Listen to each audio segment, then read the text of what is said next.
Profesorka koja je danas pretučena u Novom Sadu zadobila je teške telesne povrede, između ostalog prelom jagodične kosti, saznaju mediji. Nju je oko 10 časova i 40 minuta napao muškarac koji se ušetao u školu i iznenada fizički nasrnuo na nju. Napadu je prethodila kraća svađa, a siledžija iz čista mira počeo da bije ženu. Napadač je najpre verbalno napao profesorku i srušio je na zemlju i pritom zadao udarce rukama i nogama.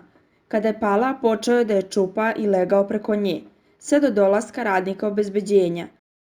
Osumnjičeni je bez bilo kakvog povoda optužio profesorku da mu je ukrala bicikl, nakon čega je počupao za kosu, srušio na beton i zadao više udaraca pesnicama po glavi i telu.